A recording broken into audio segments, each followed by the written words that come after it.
یا ایھا الذین آمنوا لا تلھکم اموالکم ولا اولادکم عن ذکر اللہ ومن یفعل ذلک فاولئک هم الخاسرون. دل کو غفلت میں مت آنے دو. دل غافل ہوگا شیطان کا ڈیرا بن جائے گا. وہ دوام ذکر میں، البتہ یہ ذہن میں رکھیے کہ دوام ذکر کا ذریعہ کیا ہے، اس میں مغالتے ہیں لوگوں کو. جو سب سے بڑا ذکر ہے اس کو بھولے ہوئے ہیں، اور جو تیسرے چوتھے نمبر کا ذکر ہے اس کو سمجھ بیٹھے ہیں کہ بس یہی ذکر ہے. سب سے بڑا ذکر، مجسم ذکر قرآن ہے. الذکر انا نحن نزلنا الذکر وانا له لحافظون. وہ الذکر کون سا ہے؟ قرآن. اسی کو فرمایا، میں نے وہ آیت سنائی تھی کہ لوگ تنزیہ کہتے تھے، یا ایھا الذی نزل علیہ الذکر انک لمجنون. حضور سے مخاطب ہو کر کہتے ہیں فلاں جس کے اوپر کے اس کے خیال کے مطابق ذکر نازل ہوا ہے، ہم تو تمہیں پاگل سمجھتے ہیں. وہاں بھی لفظ کیا ہے؟ الذکر. تو معلوم کیا ہوا؟ انا انزلنا الیک الذکر لتبین للناس ما نزل الیہم. یہ الذکر ہے.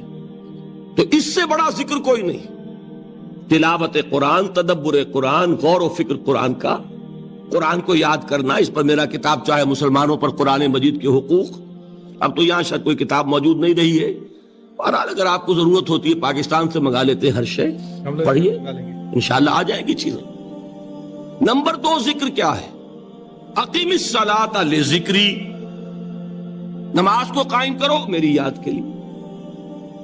یہ ذریعہ ذکر میں، وہ تو ہے ہی مجسم ذکر، اور یہ ذریعہ ذکر میں سب سے اہم ہے. یہ عملی ذکر بھی ہو رہا ہے اور قولی بھی ہو رہا ہے. سورہ فاتحہ پڑھی آپ نے، قرآن شریف کی کچھ آیات پڑھی، پھر رکوع کیا. یہ رکوع جو ہے یہ آپ کا عملی ذکر ہے کہ آپ نے اپنے وجود سے اللہ کی عظمت کو تسلیم کیا. پھر آپ سجدے میں گرے، یہ آپ کا عملی ذکر ہے کہ اپنے وجود سے آپ نے اللہ کی عظمت کو اور تسلیم کیا. تیسری چیز ہے مسنون دعائیں اور مسنون اذکار جو حضور سے ثابت. ہمارے ہاں کیا ہو گیا، مجھے فلاں بزرگ نے یہ چیز بتائی ہے، وہ تو پڑھتے چلے جا رہے ہیں. نہ قرآن سے دلچسپی، نہ اذکار مسنونہ سے دلچسپی. ادعیہ معصورہ. آپ غور کریں گے کہ زندگی کے ہر عمل کے لیے حضور کی دعا موجود ہے. صبح اٹھے دعا ہے، آنکھ کھلتے ہی بیت الخلاء میں داخل ہونے لگے دعا ہے، نکلے دعا ہے، وضو کرنے بیٹھے دعا ہے، فارغ ہوئے دعا ہے، مسجد کے لیے گھر سے نکلے دعا ہے، مسجد میں داخل ہوئے دعا ہے. مسجد میں تو ہے ہی ذکر، نماز ہے، تلاوت ہے. باہر نکلے دعا ہے، گھر میں داخل ہونے لگے پھر دعا ہے. سواری پر سوار ہو رہے ہیں دعا ہے، اتر رہے ہیں دعا ہے، شیشہ دیکھ رہے ہیں دعا ہے، کپڑے پہن رہے ہیں دعا. زندگی کا کوئی عمل نہیں یہاں تک کہ جو تعلق زن و شو ہے، جس کو کہ خالص حیوانی بات سمجھا جائے گا، اس کے لیے بھی دعا ہے. غفلت میں وہ کام بھی نہیں کرتا. سمجھ رہے ہیں آپ؟ اب آپ غور کیجئے، اس میں کوئی اضافی وقت نہیں لگا، کوئی اضافی پوسچر اختیار نہیں کیا آپ نے، یوں بیٹھو، اس طرح بیٹھو، یوں کرو. کوئی آپ کا وقت اضافی نہیں لگا. جو کام کر رہے ہیں اور آپ اللہ کو یاد کر رہے ہیں، اور وہ اللہ کی یاد اس کام کی مناسبت سے ہے. ان ادعیہ معصورہ سے 2 تعلق جڑ گئے انسان کے. دعا کس سے کر رہے ہیں؟ اللہ سے. جڑا کہ نہیں؟ اور یہ الفاظ کس کے ہیں؟ محمد رسول اللہ کے. تو آپ کے 2 تعلق جڑ گئے. آپ اپنی جی سے گھڑ کر دعا مانگیں گے تو پہلا تعلق تو ہو جائے گا، دوسرا نہیں ہوگا. بہتر سے بہتر دعا مانگ لیں آپ. لیکن حضور سے جو معصور اور مسنون الفاظ جب آپ زبان سے نکالتے ہیں تو آپ کا تعلق اللہ سے بھی ہوا بذریعہ دعا، اور وہ الفاظ چونکہ حضور کے ہیں صلی اللہ علیہ وسلم تو حضور کے ساتھ ہوا. یہ تیسرا درجہ ہے. چوتھے درجے میں میں مانتا ہوں کہ ایک ہوتی ہے خاص کسی شخص کے امراض کی تشخیص کرنے کے بعد تجویز. کوئی اگر طبیب ہے، ماہر طبیب روحانی، وہ آپ کو دیکھے گا تو اندازہ لگائے گا کہ آپ میں کیا کمی ہے، اس کے مطابق آپ کو ذکر بتائے گا. بھئی فلاں آیت کا مراقبہ کیا کرو. کسی میں بزدلی ہوتی ہے، کسی میں مال کی محبت زیادہ ہوتی ہے، کسی میں توکل کی کمی ہے، کسی میں شہرت کی خواہش ہے، نمایاں ہونے کا جذبہ ہے، کسی میں تکبر ہے. سب کا ایک سا برس تو نہیں ہوتا نا. تو یہ در حقیقت اندھے کی لاٹھی سے نہیں چلنے والی بات. یہ تو ماہر کی کا کام ہے کہ وہ تجویز کرے کہ تمہارے لیے خاص طور پر ذکر یہ ہے. در حقیقت ہمارے جو یہ سلسلے تھے سلوک کے، یہ بڑے ماہر ہوتے تھے، یہ لوگ بڑے ماہر اطباء تھے. یہ جو علم نفسیات ہے اس کے ہمارے صوفیاء سے بڑھ کر کبھی کوئی عالم گزرا ہی نہیں دنیا میں. فرائیڈ کیا ہے اور ایڈلر کیا ہے اور یونگ کیا ہے، بچے ہیں. ہمارے صوفیاء اکرام نے جس طرح انسان کی نفسیات کو سمجھا اور وہ ان کی مناسبت سے تجویز کرتے تھے. لیکن اس کو رکھا جائے گا چوتھے نمبر پر. جیسے مولانا احمد علی صاحب فرمایا کرتے تھے بھائی اس آیت کا مراقبہ کیا کرو. مراقبہ کیا مانی؟ اب انہوں کو ان الفاظ کو بھی ہم نے خام خواہ کچھ خاص ایک شکل دے دی. مراقبہ کیا؟ توجہ کرنا، دھیان کرنا، خاص اس آیت کے اوپر، اس کے معانی پر اپنے ذہن کو جمانا. وہ کیوں ہے؟ تاکہ آپ کے اندر جو کمی ہے اس کی تلافی اس سے ہو. لیکن یہ کہاں آئے گا؟ چوتھے نمبر پر. سمجھ گئے؟ تو نفاق سے بچنے کا ذریعہ، پریونشن کیا ہے نفاق سے؟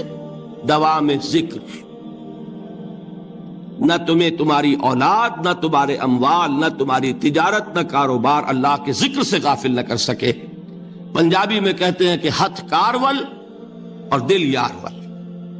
کام کر رہے ہیں آپ، لیکن یہ کہ دل اللہ کے ساتھ لگا ہوا ہے، زبان تر ہے اللہ کی یاد سے. جو قرآن یاد ہے، گاڑی میں آپ بیٹھے جا رہے ہیں، 2 گھنٹے آپ کو کار میں لگانے ہیں، قرآن شریف پڑھتے جائیے. اس سے بڑا ذکر ہی کوئی نہیں. یہ ہے پریونشن.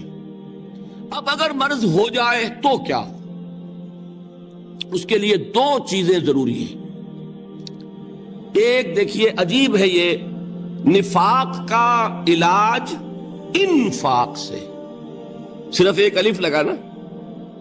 انفاق کے معنی اور ہے. یہ بنا ہے کس سے؟ نفقت الدراہم، پیسے ختم ہو گئے، مک گئے. یا نفق الفرس، گھوڑا مر گیا. تو مال کو کھپانا، لگانا اللہ کی راہ میں. اگر دل میں نفاق کی کوئی آلائش آئی ہے تو اس کا ازالہ ہوگا انفاق فی سبیل اللہ سے. مال اللہ کی راہ میں دیجئے، صدقہ کیجئے، خیرات کیجئے، دیجئے، اللہ کے دین میں لگائیے. جتنا لگائیں گے نفاق دھل جائے. اس لیے کہ اصل سبب نفاق کا ہے ہی حب دنیا، دنیا کی محبت. لہذا اس کا ازالہ ہوگا جو سب سے محبوب شے ہے، مال. انہ لحب الخیر لشدید. مال محبوب ترین ہے کہ نہیں؟ لہذا اس کو اللہ کی راہ میں لگائیں گے تو وہ نفاق دھل جائے گا. اور ایک اور چیز ہے جو بہت اہم ہے، بہت ہی شعوری طور پر اس کا اہتمام کیجئے. جس وقت دین کے کسی فرض کی انسان کو سمجھ آ جائے، اس کا شعور پیدا ہو جائے، پھر ڈیلے نہ ہو. ذرا سا ڈیلے جو ہے اس پر عمل کرنے میں، یہ در حقیقت نفاق کو جڑ پکڑنے کا موقع دینا ہے. Immediate action. ایک بات سمجھ میں آ گئی، فوراً عمل کرو. اس میں شیطان کیا کرتا ہے؟ ذرا ٹھہر جاؤ، ابھی دیکھو یہ فرض ہے، یہ ذمہ داریاں ہیں، یہ کرنا ہے، وہ پھر لگا دینا اپنے آپ کو. بہت سے لوگ کہتے ہیں بس یہ ریٹائرمنٹ کے بعد تو سارا میں دین کے لیے وقف کر دوں گا. اول تو خدا کے بندے تمہارے اندر رہ کیا جائے گا ریٹائرمنٹ کے بعد؟ سارا تو کھپ چکو گے، رہ کیا جائے گا؟ دوسرے یہ کہ یہ بھی جان لیجئے کہ کار دنیا کسے تمام نہ کر. ریٹائرمنٹ کے بعد کون فارغ ہو جاتا ہے؟ بیٹوں بیٹیوں سے فارغ ہوئے تو پوتے پوتیاں موجود ہیں، نواسے نواسیاں موجود ہیں. کبھی بھی وہ بوجھ ختم نہیں ہوتا زندگی کا. وہ تو یہ کہ آج بات سمجھ میں آئی ہے تو آج عمل ہونا چاہیے. قرآن مجید میں سورہ انعام میں بڑی شدید وعید آئی ہے. الفاظ ہیں یہ، وَنُقَلِّبُ أَفْئِدَتَهُمْ وَأَبْصَارَهُمْ كَمَا لَمْ يُؤْمِنُوا بِهِ أَوَّلَ مَرَّةٍ. انسان پر ایک حقیقت کا انکشاف ہوا کہ یہ بات حق ہے، فوراً تسلیم کرے. کسی مصلحت کی وجہ سے، کسی بزدلی کی وجہ سے، کسی لالچ کی وجہ سے، کسی اپنی سیادت یا قیادت کی وجہ سے، کیسے مان لوں؟ لوگ کہیں گے کہ یہ نیچے ہو گیا، وہ اونچا ہو گیا جس کی بات مانی. کسی وجہ سے رک گئے تو اللہ تعالیٰ اندر سے وہ جو استعداد ہے حق کو پہچاننے کی وہ سلب کر لیتا. وَنُقَلِّبُ أَفْئِدَتَهُمْ وَأَبْصَارَهُمْ، ہم الٹ دیں گے ان کے دلوں کو بھی اور ان کی آنکھوں کو بھی. کیوں؟ كَمَا لَمْ يُؤْمِنُوا بِهِ أَوَّلَ مَرَّةٍ، اس لیے کہ وہ پہلی مرتبہ جب انکشاف حق ہوا ہے وہ ایمان نہیں لائے. اس کا میں ایک واقعہ آپ کو سنانا چاہتا ہوں کہ کس طرح صحابہ کرام پر بھی وقتی طور پر یہ واقعہ اگر صحابہ کرام کا نہ ہوتا تو یہ حقائق سمجھ میں نہ آتے. غزوہ تبوک کے موقع پر یہ میں جملہ انکمپلیٹ رہ گیا، ضعف ایمان کا حملہ ہو جاتا تھا، نفاق کا نہیں معاذ اللہ، لیکن ضعف ایمان ہی کی اگلی منزل شروع ہو جاتی ہے نا، نفاق. یہاں جھوٹ بولنا شروع کیا، نفاق، جھوٹی قسمیں کھانی شروع کی، سیکنڈ سٹیج. اور جہاں مومنین صادقین سے بغض اور عداوت پیدا ہو گیا وہ تھرڈ سٹیج. تو وہ ضعف ایمان کا کیسے ہوتا ہے یہ حضرت کعب ابن مالک نے بڑی تفصیل سے بیان کیا ہے. غزوہ تبوک کے موقع پر جہاں منافقین نے آ کر جھوٹے بہانے بنائے، جھوٹی قسمیں کھائیں اور حضور سے ایگزمپشن لے لی، چھٹی لے لی، رخصت لے لی، وہاں 3 ایسے صحابہ بھی تھے جو مومن صادق تھے، لیکن وقتی طور پر شیطان نے انہیں ورغلایا. کیسے ورغلایا وہ سمجھ لیجئے. کعب ابن مالک نے تفصیل سے بیان کیا ہے اور میرے نزدیک یہ جہاں تک میرا مطالعہ ہے طویل ترین حدیث ہے، بخاری اور مسلم میں بھی موجود ہے. حضور جب واپس آئے ہیں اور اب آپ نے ایک ایک کو بلایا، جن لوگوں نے تو پہلے جھوٹی قسمیں کھا لی تھی ان کو تو بلانے کی ضرورت نہیں تھی، لیکن کچھ لوگ ایسے بھی تھے کہ جنہوں نے ایگزمپشن بھی نہیں لی تھی اور گئے بھی نہیں تھے. اب ان کو آپ نے ایک ایک کر کے پیشی ہوئی، آپ کیوں نہیں گئے تھے؟ تو اب جو منافقین تھے ان میں سے انہوں نے اس موقع پہ جھوٹی قسمیں کھا لی. خدا کی قسم حضور ہم تو بالکل تیار تھے، پوری میں نے تیاری بھی کر لی تھی، پورا ارادہ تھا، یہ وقتی طور پر یہ مصیبت مجھ پر آ پڑی. جس نے قسم کھائی انہوں نے کہا اچھا ٹھیک ہے جائیے. کعب ابن مالک کی باری آئی تو ان کے الفاظ اپنے یہ کہ جب میں پیش ہوا تو حضور کے چہرے مبارک پر ایک غصے والی مسکراہٹ تھی. زہر خند کہتے ہیں، ایک مسکراہٹ ہے لیکن غصے کے ساتھ، غضبناک. آپ فرمائیے آپ کیوں نہیں گئے؟ حضرت کعب یہ فرماتے ہیں کہ میں نے عرض کیا کہ حضور زبان میرے پاس بھی ہے، جھوٹ میں بھی بول سکتا ہوں، لیکن جھوٹ بول کر میں اس وقت آپ کی ناراضگی سے تو بچ جاؤں گا لیکن اللہ کے پکڑ سے نہیں بچ سکوں گا. میں اعتراف کرتا ہوں کہ جتنا صحت مند میں اس زمانے میں تھا کبھی نہیں تھا، جتنا فارغ البال اس وقت تھا کہ میرے پاس ساز و سامان موجود تھا راستے کے لیے، اتنا میں کبھی نہیں تھا. لیکن ہوا کیا؟ ہوا یہ کہ مجھے میرے نفس نے، شیطان نے پٹی پڑھائی. وہ پٹی کیا پڑھائی کہ حضور تو 30,000 کے لشکر کے ساتھ چلیں گے تو لشکر تو سلولی موو کرے گا نا، تمہارے پاس بڑی تکڑی، بڑی توانا صحت مند اونٹنی ہے، تم ذرا 2 دن بعد چلنا تیزی کے ساتھ اور حضور سے مل جانا، بس یہ تاخیر کارواں.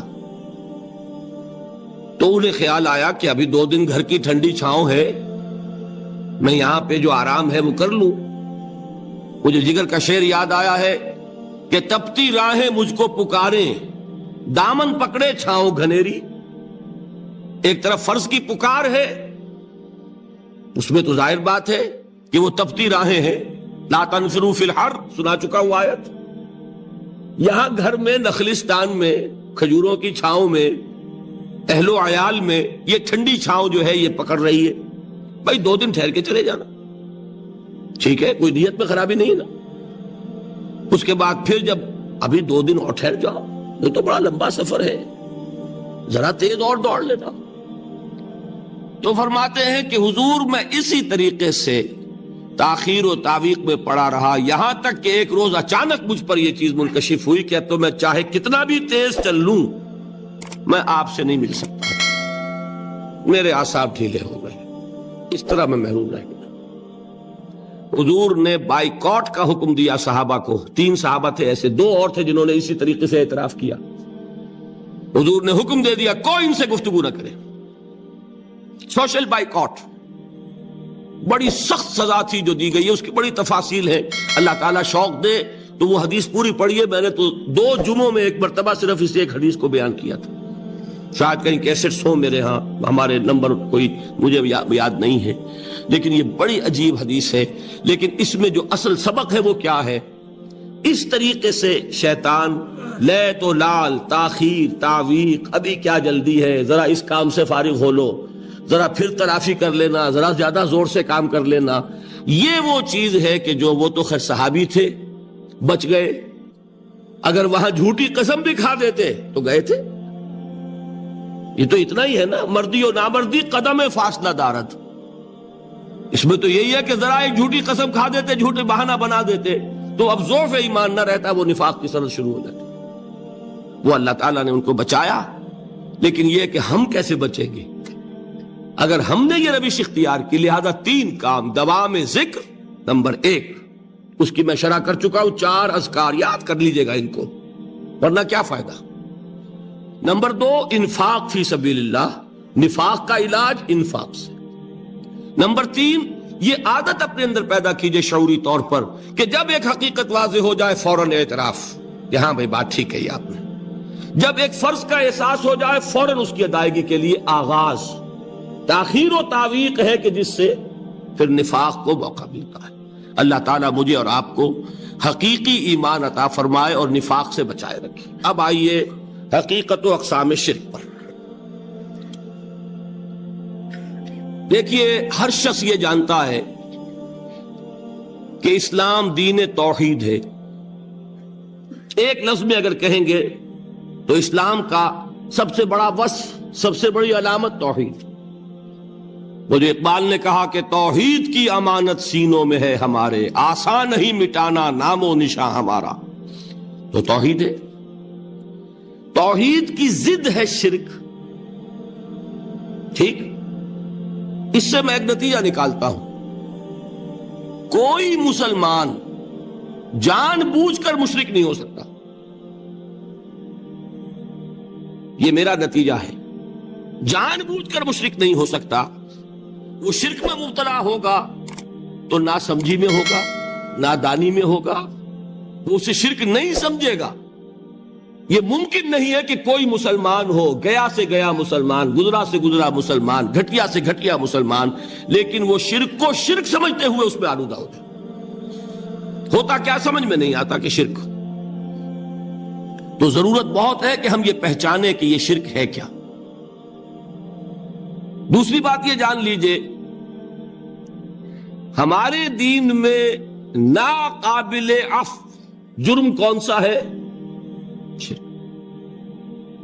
2 مرتبہ بیان فرمایا گیا سورہ نساء میں صرف, ان اللہ لا یغفر ان یشرک بہ ویغفر ما دون ذلک لمن یشاء.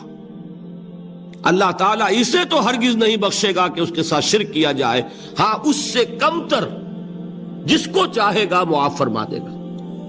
نوٹ کر لیجئے, اس کی بھی اندر بھی اوپن لائسنس نہیں ہے کہ بقیہ سارے گناہ لازماً معاف کر دے گا. یہ نہیں ہے. اس سے تو آپ میں جرت پیدا ہو جائے گی, باقی سب کیے جاؤ. یہ نہیں, جس کو چاہے گا بخش دے گا, لیکن امید ضرور دلا دی کہ شرک سے کم تر کوئی گناہ ہو تو اس کی بخشش کی بغیر توبہ کے. اللہ تعالیٰ نے امید دلائی. توبہ سے تو شرک بھی معاف ہو جائے گا. اس سے مراد کیا ہے؟ بغیر توبہ کے. اللہ تعالیٰ نے فرمایا کہ اور گناہوں کے بارے میں تو امید کی جا سکتی ہے, لیکن شرک کے بارے میں ہرگز نہیں. اہمیت واضح ہو گئی. مزید نمبر 3, اس شرک کی ہماگیریت کا عالم یہ ہے کہ سورہ یوسف کی آیہ مبارکہ ہے, وَمَا يُؤْمِنُ أَكْثَرُهُمْ بِاللَّهِ إِلَّا وَهُمْ مُشْرِكُونَ. انسانوں کی اکثریت کا حال یہ ہے کہ وہ اللہ پر ایمان نہیں رکھتے مگر کسی نہ کسی قسم کے شرک کے ساتھ. یہ یونیورسلٹی ہے اس کی. کہ اللہ کو بھی مان رہے ہیں لیکن کسی نوع کا شرک جو ہے وہ بھی لگا رکھا. وما یؤمن اکثرهم باللہ، انسانوں کی اکثریت کا حال یہ ہے کہ وہ ایمان نہیں رکھتے اللہ پر، الا وهم مشرکون، مگر یہ کہ کوئی نہ کوئی شرک بھی کرتے ہیں. چوتھی بات یہ سمجھیے کہ شرک ہر دور میں بھیس بدل کر آتا ہے. یہ ضروری نہیں ہے کہ شرک کی جو قسمیں آج سے 200 برس پہلے تھی صرف وہی آج بھی رہے. ہو سکتا ہے کہ بالکل نئی شکلیں اس شرک نے اختیار کر لی. اس سے کیا نتیجہ نکلا کہ اگر اجتہادی بصیرت نہیں ہوگی تو ہو سکتا ہے کہ ایک شخص جو ہمارے سابق علماء نے لکھ دیا کہ یہ چیز شرک، یہ چیز شرک، یہ چیز شرک، یہ چیز شرک، آج سے 500 برس پہلے کا انسان بڑے سے بڑا عالم دین اپنے زمانے کے شرک کو پہچان کر تو لکھ سکتا ہے. اس سے تو آپ بچ رہے ہیں. امام ابن تیمیہ نے اس کو شرک قرار دیا، اس کو شرک قرار دیا، اس کو شرک قرار دیا. کوئی شخص ہے جو اس سے تو بچ گیا. امام صاحب کی دی ہوئی بصیرت سے اس نے ان جو اقسام ہے شرک کی ان کو پہچان لیا، لیکن یہ عین ممکن ہے کہ آج کے شرک کو وہ نہ پہچان رہا ہو. اپنی جگہ وہ سمجھ رہا ہو اپنے آپ کو بہت بڑا موحد، جبکہ اس دور کا جو شرک ہے اس میں ملوث ہو. اس کو میں نے کہا ہے کہ اس شرک کے بارے میں بڑی اجتہادی بصیرت کی ضرورت ہے. فارسی کا ایک شعر ہے، بڑا پیارا شعر ہے، بہر رنگے کے خواہی جامہ می پوش، من انداز قدت رامی شناسم. اپنے محبوب سے کہہ رہا ہے شاعر کہ تم جس طرح کا چاہو لبادہ اوڑھ لو، میں تمہیں تمہارے قد سے پہچان لوں گا. کتنا ہی چھپا لو اپنے آپ کو، کیسے ہی لباس بدل لو، بہر رنگے کے خواہی جامہ می پوش، من انداز قدت رامی شناسم، میں تمہارے قد سے تمہیں پہچان لوں. یہ اگر بصیرت نہ ہو کہ شرک کو اس کے قد سے پہچان سکیں آپ، اس کے لیے ضرورت ہے اصولوں کی. دیکھیے جس طرح الجبرا کے اصول ہوتے ہیں، فارمولا ہے، فارمولا ہاتھ میں آ گیا، مسئلے حل کرتے چلے جا رہے ہیں، آپ اپلائی کرنے کی دیر ہے فارمولے کے.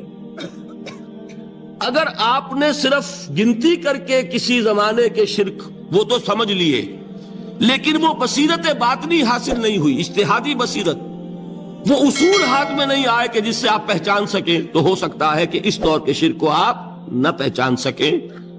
اس کے لیے ضرورت ہے کہ اصل اصول ہاتھ میں آ جائیں تاکہ ان اصولوں کو اپلائی کریں. ایک بات مجھ سے اور سن لیجئے، میرا اپنا یہ تاثر ہے، ہمارے دین میں خیر، بھلائی، نیکی، چاہے وہ نظریے کی ہو، علم کی ہو، عقیدے کی ہو، عمل کی ہو، اخلاق کی ہو، وہ سب کیا ہے؟ وہ توحید ہی کے شجرہ طیبہ کی شاخیں ہیں. اور شر، برائی، گمراہی، خیالات کی ہو، نظریات کی ہو، علم کی ہو، عقیدے کی ہو، عمل کی ہو، اخلاق کی ہو، سب کے ڈانڈے شرک کے شجرہ خبیثہ سے ملتے ہیں. اس شجرہ خبیثہ کے برگوبار ہے جو بھی برائی ہے، عمل کی یا علم کی، اور اس شجرہ طیبہ کے برگوبار ہے جو بھی خوبی ہے، عمل کی یا عقیدے. یہ میرا تاثر ہے. اور جب تک اس انداز میں وہ آپ کو اندرونی رشتے ظاہر نہیں ہوں گے، آپ پر منکشف نہیں ہوں گے، وہ اجتہادی بصیرت جو ہے پیدا نہیں ہو سکے گی. اب آئیے ایک اور بات دیکھیے، شرک میں اور الحاد میں کیا فرق ہے یہ بھی ہم نہیں سمجھتے. الحاد، مادہ پرستی، وہ کیا ہے؟ ایتھیزم، کسی بھی خدا کا انکار. ہمارے آج کے دور کی سب سے بڑی گمراہی یہ ہے. شرک کیا ہے؟ خداؤں کو ماننا. یہ کیا ہے؟ تھیزم ہے، لیکن پولی تھیزم ہے. توحید کیا ہے؟ مونو تھیزم ہے، ایک خدا کا ماننا. لیکن شرک کے اندر ایک اور حقیقت کو پہچان لیجئے، شرک میں ہمیشہ ٹاپ پر ایک خدا کو مانتے ہیں. باقی سارے خدا نیچے ہوتے ہیں، اوپر جا کر وہ توحید ہوگی ہمیشہ۔ کوئی مشرکانہ نظام ایسا نہیں ہے جو ٹاپ پر جا کر توحید نہ بن جائے۔ دیکھیے ہندو دیویاں دیوتا بے شمار، لیکن مہادیو وہ بھی کیا دو ہیں؟ مہادیو وہ تو ایک ہے۔ انگریزی میں گاڈز گاڈیسز، لیکن وہ چھوٹے جی سے لکھے جائیں گے، چھوٹے جی سے لکھے جانے والے gods and goddesses. Roman mythology ہو، گریک مائتھولوجی ہو، ان دیویوں دیوتاؤں کے نام ہی آپ نہیں یاد کر سکتے، لیکن گاڈ بڑے جی سے وہ ایک ہے کہ نہیں؟ ٹاپ پر جو ہے وہ ایک ہے، اس کو وہ بھی مانتے ہیں کہ اومنی پوٹنٹ، اومنیشنٹ، اومنی پریزنٹ، علی کل شیء قدیر، بکل شیء علیم، ہر جگہ موجود، وہ تو ایک ہی ہے، وہ تو کیپٹل جی سے لکھا جائے گا۔ باقی اس کے نیچے فوج ہے دیویوں کی، دیوتاؤں کی، خداؤں کی اور خدانیوں کی، وہ گاڈز اینڈ گاڈیسز ہیں۔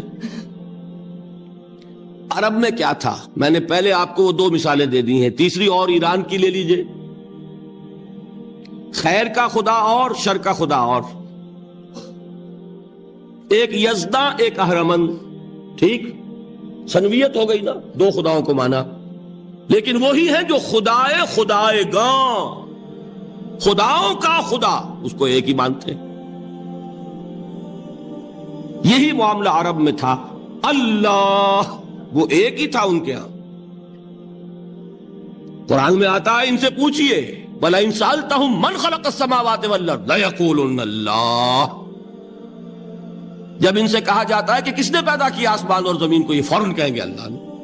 فَأَنَّىٰ يُؤْفَكُونَ، تو یہ ماننے کے بعد کدھر جا رہے ہیں؟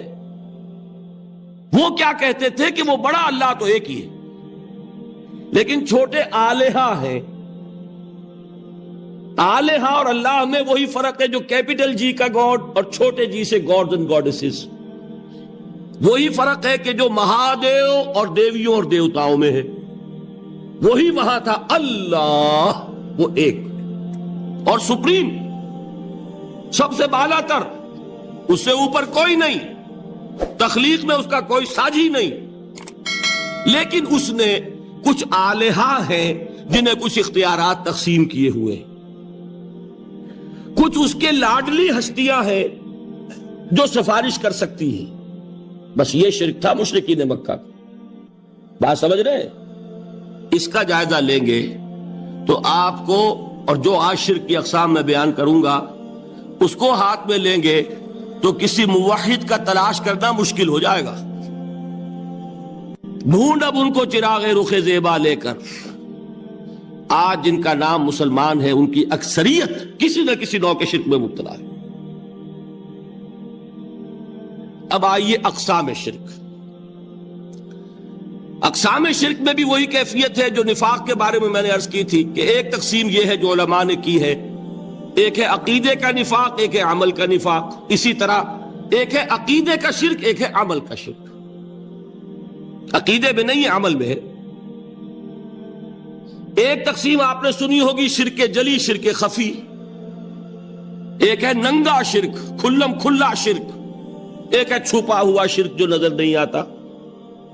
لیکن ایک مغالطہ اپنے دل سے نکال دیجئے، بعض لوگ شرک خفی کو شرک نہیں سمجھتے، یہ بہت بڑی غلطی ہے۔ اگر وہ شرک نہ ہوتا تو حضور اسے شرک نہ کہتے، کوئی اور لفظ، عربی زبان کا دامن جو ہے محدود نہیں ہے، پھر اس کے لیے کوئی اور لفظ اختیار فرمایا جاتا ہے وہ شرک۔ لیکن ایک شرک ہے جلی جو نمایاں ہے، نظر آ رہا، ایک ہے شرک خفی جو نظر نہیں آ رہا۔ اور وہ کتنا خفی ہو سکتا ہے اس کی ایک مثال دی حضور نے۔ شرک خفی اتنا خفی ہو سکتا ہے، ذرا مبالغہ دیکھیے جو حضور نے بات کو سمجھانے کے لیے مثال میں جو مبالغہ اختیار فرمایا۔ ایک سیاہ اندھیری رات میں ایک سیاہ پتھر پر ایک سیاہ چیونٹی کو رینگتے ہوئے دیکھنا جتنا مشکل ہے، اتنا ہی شرک خفی کا پہچاننا مشکل ہے۔ بتائیے. آپ نے فرمایا انا افصح العرب، میں عرب کا فصیح ترین انسان ہوں. اس سے آگے کوئی مثال دی جا سکتی ہے؟ اندھیری رات، تاریک رات، پتھر سیاہ، چیونٹی سیاہ، کون دیکھ سکتا؟ جتنا اس کو دیکھنا ناممکن ہے اتنا ہی شرک خفی کا پہچاننا مشکل ہے. گویا کہ اس سے تو اللہ ہی بچائے گا تو انسان بچے گا.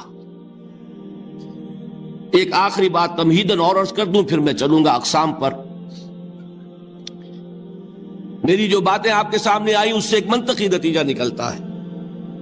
کوئی شخص اگر حقیقتاً شرک سے بچ جائے، واقعتاً شرک سے بچ جائے، ہر قسم سے بچ جائے، اس سے بھی اوپر کوئی انسان ہوگا. گویا کہ یہ آخری منزل ہے. یا یوں کہیے کہ جس شخص کے بارے میں اللہ تعالیٰ یہ مان لے کہ میرا یہ بندہ شرک سے بری ہے، اس سے بڑی سند کوئی ہے؟ دی ہائیسٹ ٹیسٹیمونیل، سب سے بڑی سند، سب سے بڑی تعریف جو بندے کی ہو سکتی ہے وہ کیا ہے؟ یہ مشرک نہیں. یہی وجہ ہے، دیکھیے آپ قرآن مجید میں حضرت ابراہیم کے ذکر میں دیکھیں گے. ابراہیم کا مقام کیا ہے؟ خلیل اللہ، ابو الانبیاء، امام الناس. تین نسبتیں ہیں، تینوں بڑی عظیم. اللہ کے ساتھ نسبت کیا ہے؟ خلیل. واتخذ اللہ ابراہیم خلیلا. ابو الانبیاء، کتنے نبی ہیں ان کی نسل میں؟ اسحاق اور اسماعیل سے چلیے، پھر یعقوب اور یوسف، اور پھر چلیے موسیٰ اور ہارون، اور پھر چلیے سارے انبیاء بنی اسرائیل کے، حضرت عیسیٰ، پھر یہاں تک کہ محمد الرسول اللہ. کس کی اولاد ہے؟ ابراہیم کی. ابو الانبیاء. اور نمبر 3، انی جاعلک للناس اماما، امام الناس. اور قرآن میں جو سب سے بڑی سند انہیں دی جاتی ہے وہ کیا؟ وما کان من المشرکین. وہ ابراہیم مشرکین میں سے نہیں تھے. معلوم ہوا کہ یہ سب سے بڑی سند ہے، سب سے بڑا سرٹیفکیٹ ہے، سب سے بڑا ٹیسٹیمونیل ہے جو اللہ کی طرف سے کسی کو مل جائے. میں جو اقسام شرک بیان کرنا چاہتا ہوں تو میری تقسیم ذرا مختلف ہے. اب وہ ذرا اپنے ذہن میں وہ نقشہ بنا لیجئے، آپ بنایا کرتے ہیں ایک، اس کو پھر 3 میں تقسیم کیجئے. شرک کی 3 بڑی بڑی قسمیں ہیں. شرک فی الذات نمبر 1، شرک فی الصفات نمبر 2، شرک فی الحقوق نمبر 3. اور یہ میں عرض کر دوں آپ سے پہلے ہی، یہ مضمون بہت طویل ہے. میں آج صرف یہ کروں گا کہ خاکہ مکمل کر دوں. اب اس خاکے میں رنگ بھرنا، وہ تو ایک موضوع پر شرک فی الذات پر پوری تقریر ہونی چاہیے، شرک فی صفات پر ہونی چاہیے. ایک ایک گھنٹے کے میرے 6 کیسٹ ہیں اللہ کے فضل و کرم سے، جو کئی سال سے وہ پھیل رہے ہیں. 6 گھنٹے میں میں نے ان چیزوں کو بیان کیا. وہ موجود ہوں گے، لیکن آج وہ خاکہ ذہن میں بنا لیجئے، اور کچھ آپ کو الجبرے کے فارمولے ہاتھ میں آ جائیں تاکہ خود آپ میں صلاحیت پیدا ہو جائے پرکھنے کی کہ اس فارمولے کو اپلائی کر کے دیکھ لیں یہ شرک ہے یا نہیں. یہ 2 کام تو میں انشاءاللہ آج کر دوں گا، آپ مطمئن رہے. باقی یہ کہ تفصیل، وہ تو ہر سلسلے میں تفصیل پھر بہت ہوگی. وہ شوق ہو تو وہ کیسٹ آپ سنیے. تو 3 تقسیمیں ہو گئی. شرک فی الذات، اللہ کی ذات میں کسی کو شریک کر دینا، یہ سب سے زیادہ نمایاں، سب سے زیادہ جلی، سب سے زیادہ عریاں، اور اللہ تعالیٰ کو سب سے زیادہ مبغوض اور ناپسند شرک. شرک فی صفات نمبر 2، یہ ایک علمی مسئلہ ہے جس میں آدمی ٹھوکر کھا جاتا ہے اگر محتاط نہ ہو. بڑے سے بڑے آدمی کو ٹھوکر لگ جائے گی. اس کا میں فارمولہ صرف آپ کو دوں گا، وہ ذہن میں رکھ لیجئے، پھر جہاں چاہیں اپلائی کیجئے، انشاءاللہ تعالی آپ کو ٹھوکر نہیں لگے گی. شرک فی الحقوق، اسی کا دوسرا نام شرک فی العبادت ہے. اللہ کا حق کیا ہے بندے پر؟ بندہ اللہ کی عبادت کرے. لیکن اس کو 5 اس کے مظہر ہیں، وہ ان میں گن کر بتا دوں گا کہ یہ شرک فی العبادت ہے۔ شرک فی العبادت کی اکثر شکلیں وہ ہیں کہ جو عملی شرک علماء جسے کہتے ہیں، اور اس کی شکلیں وہ ہو جائیں گی جن کو شرک خفی کہتے ہیں۔ تو سب سے جلی شرک فی الذات، سب سے خفی شرک فی الحقوق یا شرک فی العبادت، درمیان میں ایک علمی اعتبار سے مسئلہ ہے شرک فی الصفات۔